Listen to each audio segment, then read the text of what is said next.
Alright guys, you made it. Unbelievable, right? Yeah, you made it to the very last part of this tutorial, which we're going to actually refine the texture and also the lighting to make it look cool. Right now we are actually using a HDRI image to illuminating the overall scene, but we want to make it better, make it look more dramatic, makes it look more cool. Okay, so let's get started. Let's go to the shading tab and see what we have over here. So now in here, again, we have HDRI texture with the in here. So what I'm gonna do here, I can hold the control and right click, yeah, another shortcut key, and just cut it off. So now in here, so we basically got a pure dark background. Well, not exactly yet, but it has 0.5 strength. So if I go into 0, that would be pure dark, right? Yes.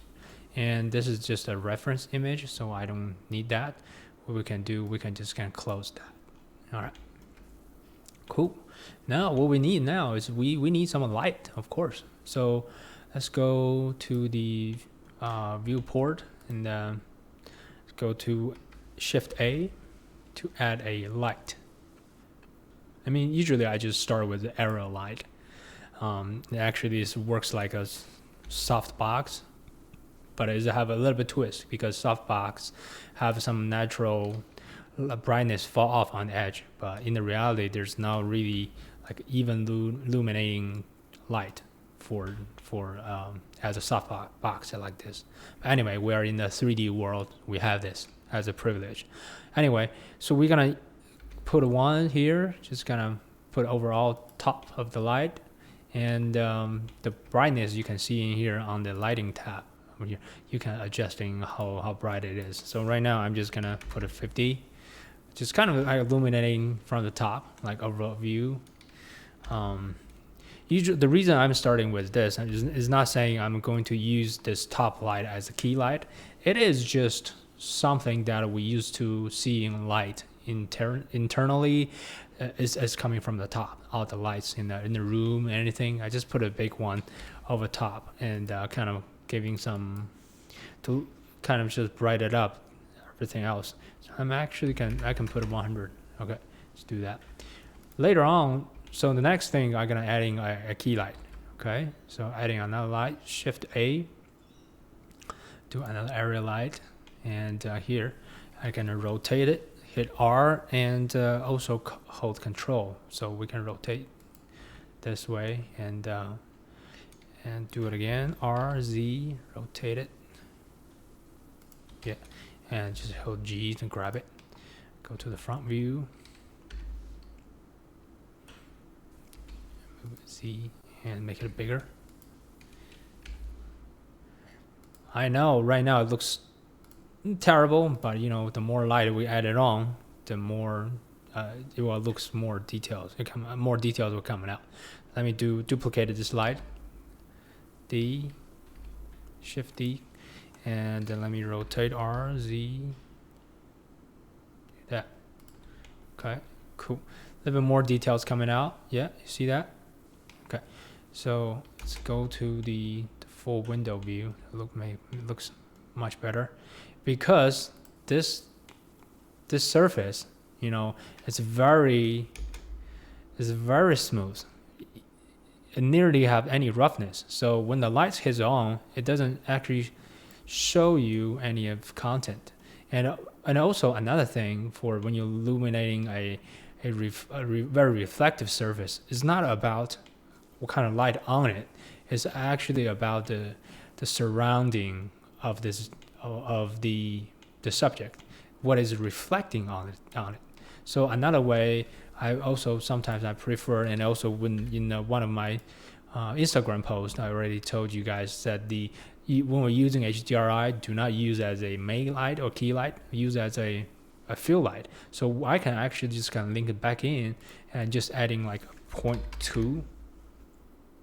Suddenly you can see all the details back, right? But we don't want to see the background of the HDRI image. So what we can do here, we can actually go to the tab, I think is in somewhere. No, it's in the camera tab. So we can go to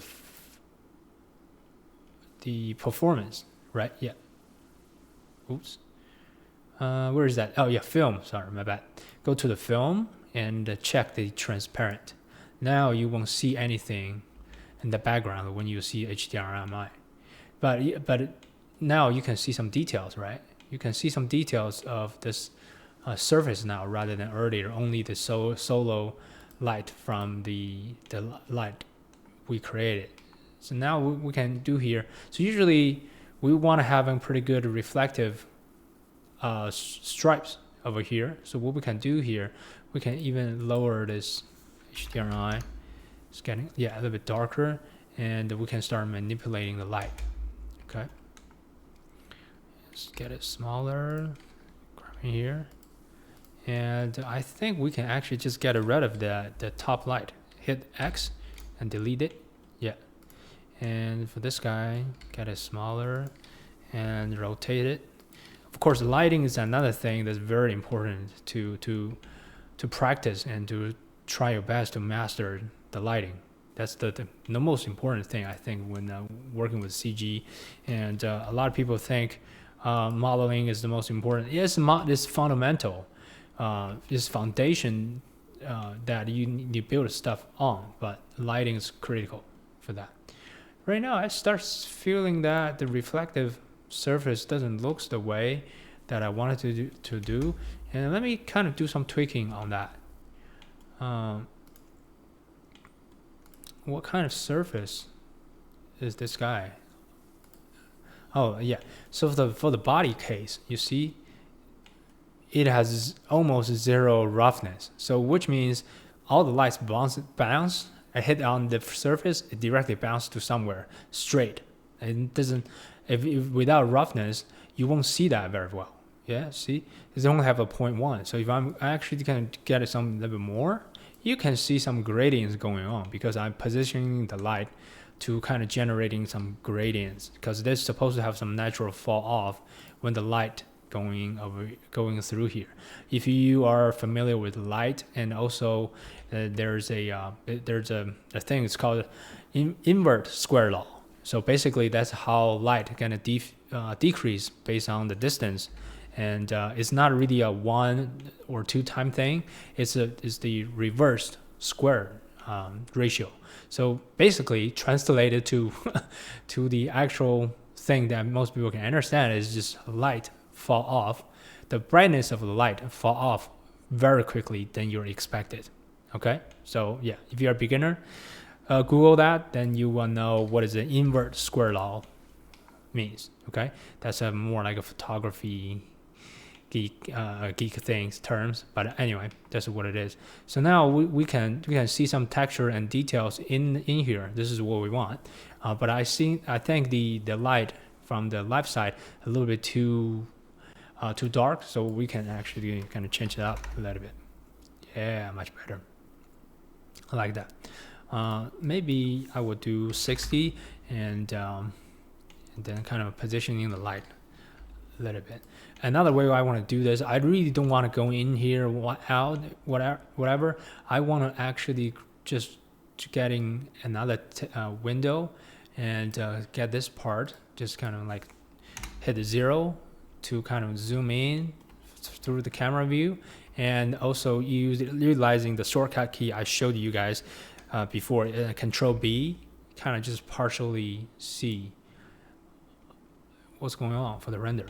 Right, so in this way, I can kind of manipulating using the solid mode, and which is gonna let the computer calculate a little bit faster, and I can also adjusting the light accordingly, just watching the one on the left. So cool. Yeah, you see, I like this gradients going on with this light, but I still don't like all the details showing over here. It looks, a little bit milky. I like to have a pretty crisp or have pretty good light fall off from the brightness to the dark. That actually creating the shapes. So what I'm going to try to do now, so I'm actually just going to do it again to cut off all the light from the HDRI. So let's put a 0 in there. Yeah, a little bit better, do you think? Yeah. And let me see. Lighting is kind of something that you're gonna practice quite a bit. It's not a even working with the CGI, and it's still not really a programming.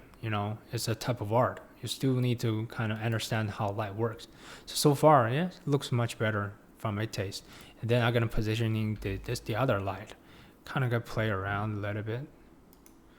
I'm actually don't too much. Probably I can just temporarily hide this guy. Yeah, I like this one. It was pretty dark, unique. And then I can do what I can do. I can hit the control Alt B, and to show what's the other one looks like. Another thing is that you can see this because this texture over here on the lipstick case, it has a little bit of texture on it. It has beautiful gradients. But for this guy, for the actual lipstick, this surface is supposed to be pretty smooth according to our reference image. I can pull out our reference image. Let's see our reference image. Yeah, I'm not trying to replicate it exactly same look, but you see what I'm saying, because you can see that the texture on this guy is very reflective and smooth.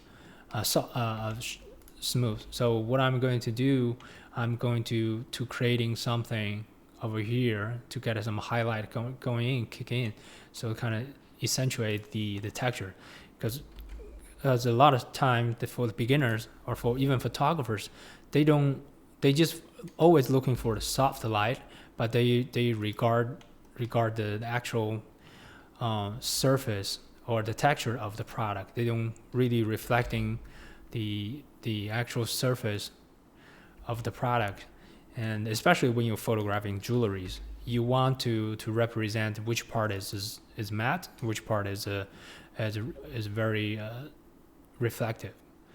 And if you're using super soft light and with some gradient on it, yeah, then you probably gonna make the reflective surface looks like a matte, which is not something that we want to do.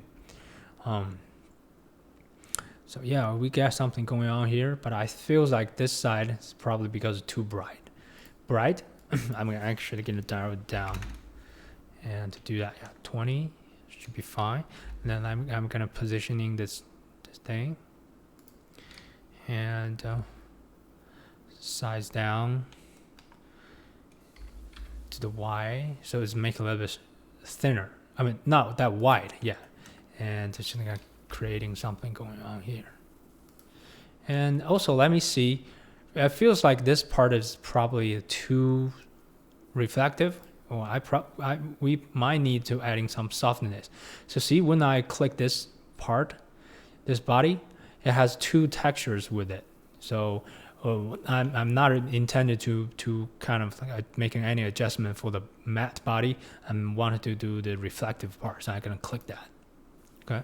Yeah, let's take a look at it. So roughness, it's pretty small, 0.05. Let's see if I can, is there anything changes? Yeah, we definitely don't want to go with that look. We can go 0.1, maybe. Yeah, in the reality is, in the real world, we actually barely have something that, it doesn't make a lot of big changes, huh? Okay. Well, anyway,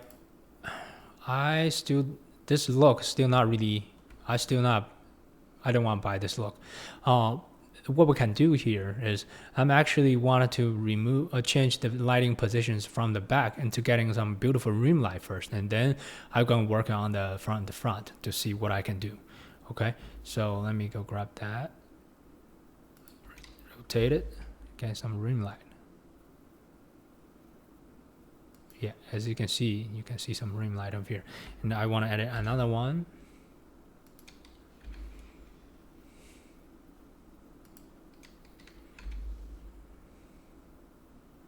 Yeah, I kind of like that look, but I think the rim light is kind of too strong for that.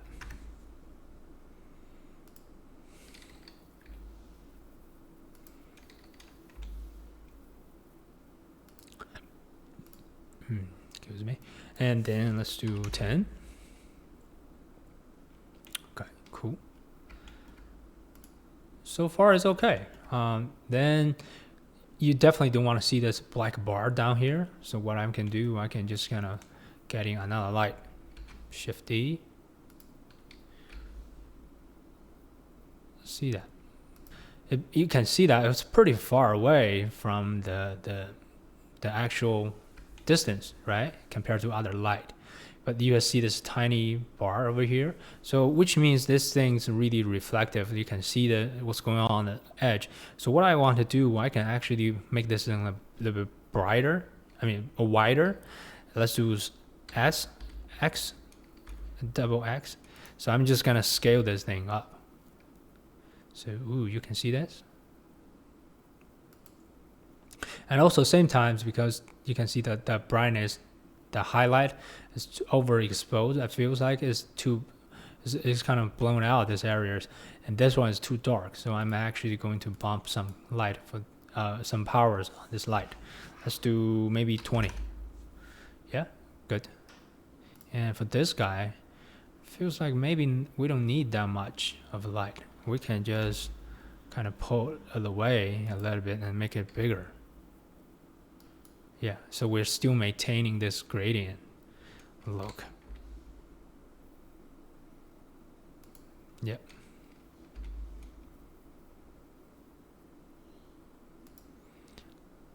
Yeah, not too bad, not too bad.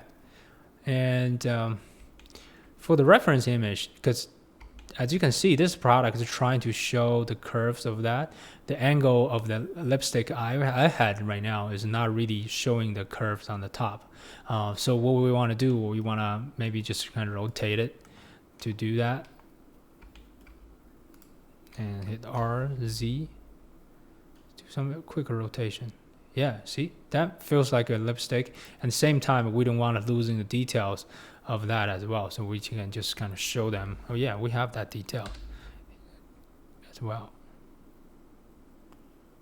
but the better shapes rather than that flat head earlier we had. Of course we don't want that. And then as you can see, because photography is a very detailed thing, and also the lighting, we can do quite a bit of stuff. We are not necessarily follow the reference images. We're trying to do the exactly same thing. So we're just gonna do some creative lightings and to kind of get things a little bit better based on my taste. The lipstick, I think, feels like the lipstick is not supposed to be that shiny. As you can see now, it looks pretty shiny for me. So I'm gonna do some minor adjustment accordingly. So probably adding some roughness. Yeah, that make me feels like it looks like a real lipsticks, right? Yeah, we can play with the specularity, specular a little bit to kind of stimulating the highlight effect, because this thing is not supposed to be super super matte anyway. It still feels like the rim light probably is because the position looks too strong.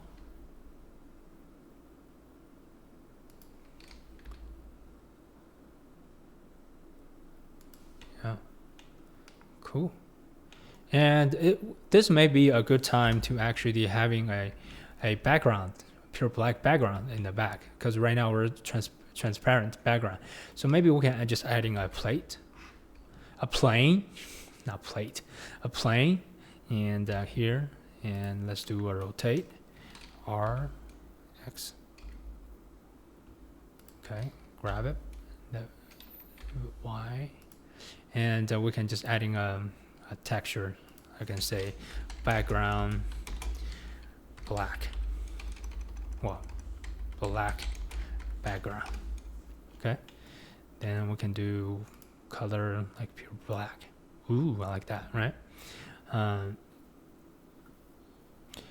And it doesn't really matter for the roughness or anything, because it's quite far away. The light is not supposed to hit on that unless you want adding any like additional lighting in the background. So we can do that later if we want. So far, I think it's fine. And because this background added, that we are actually certain areas of reflective surface is going to reflect what's going on over here. So that's the one thing that's very interesting. Most people don't know that, when you illuminating reflective surface, actually you need to look at the surrounding. I don't want to say that too many times, but I want to really emphasize that to let you guys know how this thing works. Well, I'm thinking even actually having a black plate put over here, just kind of getting some dark black going on when the thing's reflective on the surface. Let me try that since we're here anyway. Shift D, here Y, do that, and R, Z, just kind of move things around a little bit.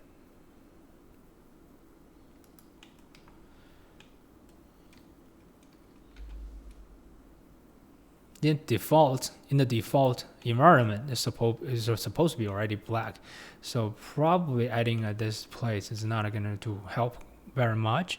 But if we are looking at the world, if I'm going to put the HDRI back to get some filled in, yeah, this thing is maybe is going to be an important part of the subject. And another amazing thing in the CG is that you see the plate already block the camera view, right? It did. This black plane or block the camera view. We can make it disappear and still visible while working with the light. It's freaking amazing. What we can do here, we can go to what's this tab? It's object property, and we'll go to the visibility, scrolling down, and uncheck off the camera. Boom. You see that? Did you see that? It actually to let you look through the plate, the plane.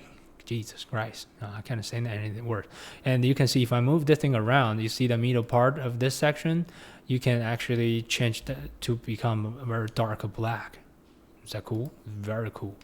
And this is something that usually if you are a photographer, you will know. If you want to get this perfect strip of black in the camera when you photograph, you have to photograph multiple exposures and also trying to do different things, and even probably cut off a circle hole to fit your camera lens in with this current lighting to get everything done. And then, well, I mean, it's a lot of hustle, and you need retouching, a bunch of stuff. Now in the CG, bro, man, that you don't need doing all that. So we got our perfect stuff going on. So I really like the gradients now. Some reflective on the content to make it look more realistic, and some highlight, some dark, and some a little bit mid-tone and dark gradient and highlight again. It's very beautiful, kind of like gradients going on. We made it. We can, yeah, it just simply looks pretty cool and professional.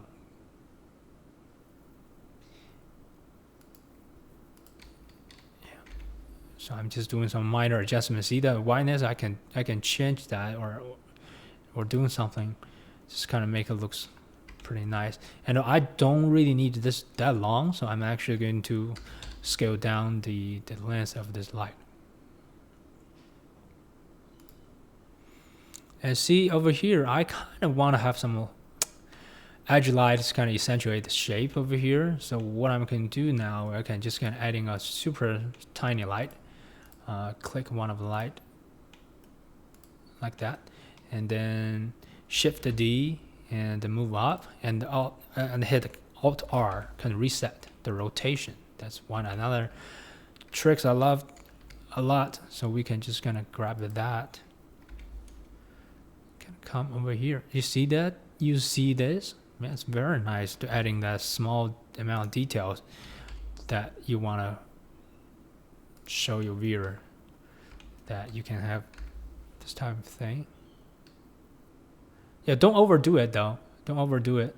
It's just adding more shapes and the dimensions for the viewer. So now when I move down, it's kind of a little bit too bright. I actually wanted to dial down the brightness. I'll do 2. Yeah, that should be enough. Honestly, that should be enough. And I think so far that looks pretty nice. I may need to adding a rim light on the edge of this lipstick case. Let me see if that works very well. If not, then I can just forget about it, because so far it looks okay. Yeah, not really. So I'm gonna hit X to delete it. And I think so far it's so far so good. Yeah, not too bad. And another thing that I want to mention, sometimes when you have HDRI put it in your environment, and you use it as a fill light or something in the environment, ambient light, I would like to actually adding a hue and saturation adjustment layer. It's not adjustment layer, adjustment node, because I used to very often working with the light in the Photoshop, so I'm calling that. Put it in here. The main reasons I wanted to get the saturation out of the light, so the light doesn't casting any colors but into the environment. That's just a very small, a tiny thing, but being a photographer, I kind of like really want to having this sort of thing to looks perfect. You don't need to do that, but that's just my way to do it. And for here, down here, I want to have the similar gradients down here as well.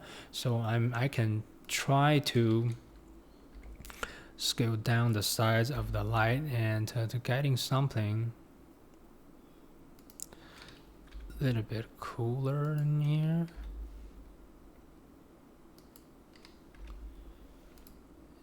And what else I can do? Another thing is it's called a flag. Let me see if I can block some light. Shift D to getting this kind of black plane. Made it, and then I can move over here to kind of further down here to actually to block some of the light.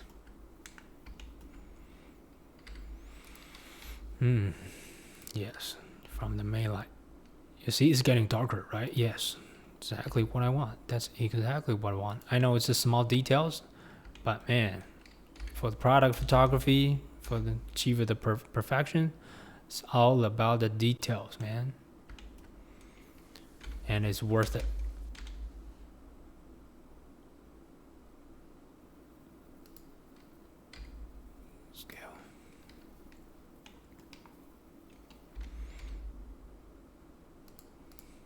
Cool. As you can see, I'm just adding some of the gradients, just using this. Well, in the photography, we call the flag. Basically, is the stuff to use to block the light. They use perfectly. So see, to be a photographer and to start learning CG is a huge advantage, because you know all these lighting tricks and tips. And already in the real life, you just apply them in the software, and your render is going to look much more realistic, looks much better, right? Because some of the CG artists or 3D artists, the lighting is some of their weakness, but it's not ours. I'm gonna bump up a little bit brighter.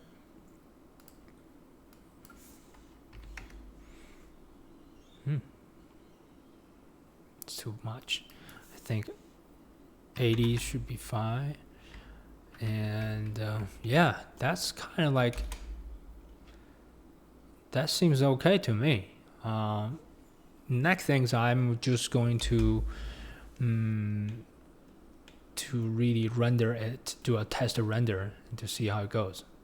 Okay, so now I'm going to get a camera out, and another thing is important for realistic render is that you want to check this depth of field. What is depth of field? It's actually is a camera thing, a real camera thing. Without depth of field, everything's sharp, very sharp. And it's okay with the product sometimes. We're trying to achieve the ultimate sharpness of the whole image. But having that in the real world, it actually sometimes it works way better, and it just making your eyes looks more pleasing to look at something, and it's also going to lead you to the main details of the product. So what I'm going to do next is that adding a depth of field. But if I'm check this thing on, you see, everything's blurry. What's going on? Because there's no focus subject, which is the focus point. And that will be the next thing that we want to add it on. Shift A. We're gonna add empty. Okay, and immediately I usually wanted to rename that. Do F2 focus. Yeah, hit focus, hit enter, and I'm trying to move this thing out in the scene. I think all the lights we added on. Okay, we can get rid of this light. All the lights we actually accidentally add to the case of there, so we just don't want to organize the thing a little bit, and can select all the light and hit M. New collection. You can just say light. Oh, come on, I need to get rid of that. Sorry, I go to English. Okay, perfect. It's kind of annoying. Anyway, good. So cool. So now next we'll go to the camera again, and where's our focus? Right here. So we want our camera to focus on the front surface of this lipstick. We're just gonna move this thing out, grab Y in here, and move Z up here. And usually for product photography, as some of you know, the logo is the most important thing. We really want leading the eyes to the logo, because that's the money, and that's what they are trying to creating the brand. And yeah, it's all about the brand identity. Okay, cool. So we have that very close to the surface, and yeah, a little bit off. Let me do a minor adjustment. That should be fine. Yeah, should be fine. And then we can go to the camera. We'll go to focus subject and click that. Look at this. Ooh, sharp. Yeah, it's getting very sharp now. Yeah, and I feels like the backgrounds got some light spill on it, probably from somewhere else. It's not pure black. If I move to the back, yeah, it's becoming pure black. Which is very basic concept, is that the light is not hitting on the surface, so it will not have any gray color, anything. So let's see what we can do next. We are going to do our render, which is another part of that. This is actually the last part of our tutorial. I want to show you what's gonna look like in here, and we're going to go to the render tab. Sometimes a lot of people saying, well, I need to have a 2000 of render samples in order to, this is more like, in photography, this is more like ISO, but in a different way, because in the photography, in ISO means the sensitivity of the camera sensors, you want to have using a lowest number that you can in order to achieve the very smooth and no noise image. But in the CG, actually the higher is the better. But how much is enough? You can put 20,000, whatever the number in, go crazy. But for my usage of my product renders, 200 is fine. Sometimes if I will bump to 500, that should be good enough. The whole purpose of that is because I want to intentionally leave some noise in the renders, because in the real world, no pictures has no noise, no grain, because you don't want to get all this noise off, because the The image just looks too smooth and it looks so fake, you know. That's what we want. But for the purpose, for me, sometimes 200 should be fine. For the viewport, usually this is what we have. It's 32. We can even just if your computer is not that powered enough, the 200 probably too much for you. So we, as you can see here, just quickly render that. So in 200, that's about that.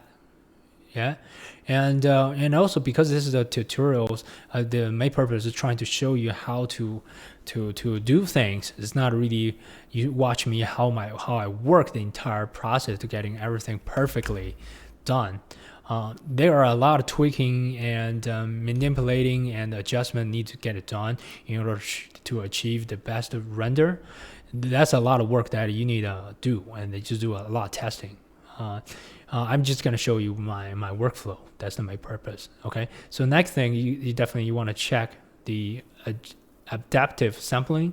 How they think it works, I don't really know too much, but if you check it on, it works very well to make a better render. That's how much I can do. Tell you for the renders. Okay. So the renders, right now the open image denoise is the best denoise render, and you should definitely use this one to have the best result. The other renders, denoising is still working, but sometimes they take a longer and also a little bit still too grainy compared to my taste. So I just leave that. For the viewport, you can sometimes I turn it off for the denoise. If I don't, I can actually check it on, and you can see, yeah, it's a denoised render. It's pretty nice, right? It looks like almost like finished render, but I just don't like to do that. Sometimes it's a crash on my computer. That's kind of pretty much I did. And another one, let's go to the let's go to the other settings that is important. And denoise, definitely check on it.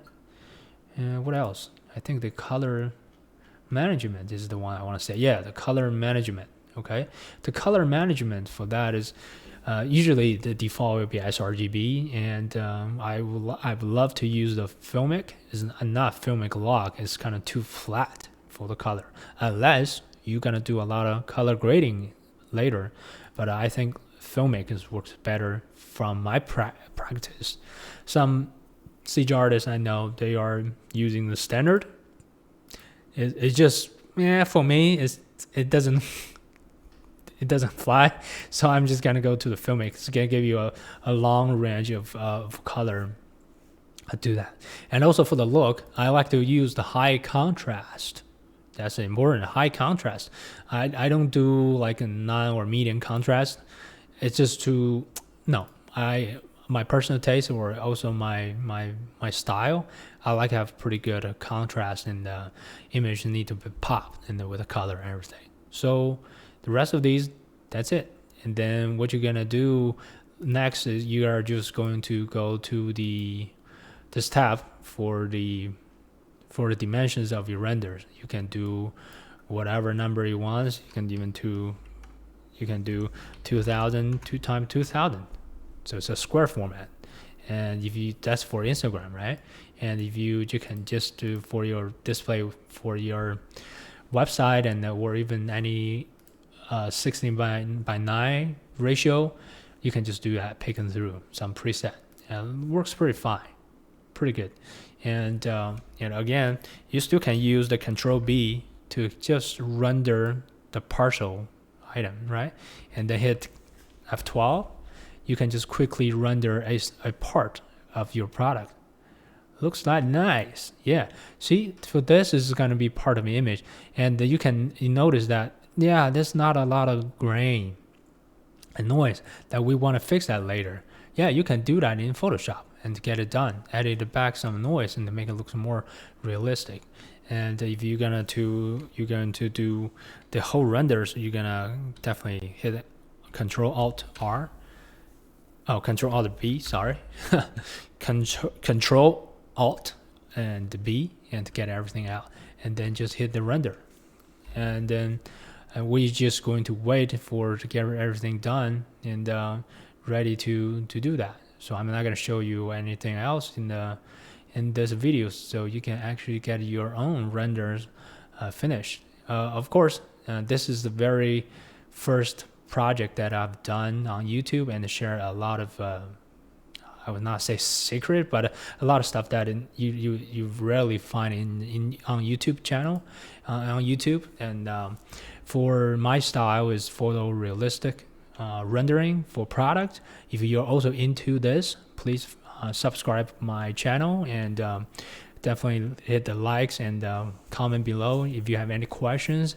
I would like to produce some videos, or to work on some case studies to really answer your questions and help you grow as well. And I'm true believer that the CGI product photography or CGI product render is going to take over the product photography within 5 to 10 years.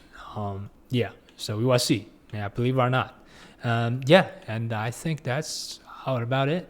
And thank you for watching, and I will see you in the next video. Bye, everyone.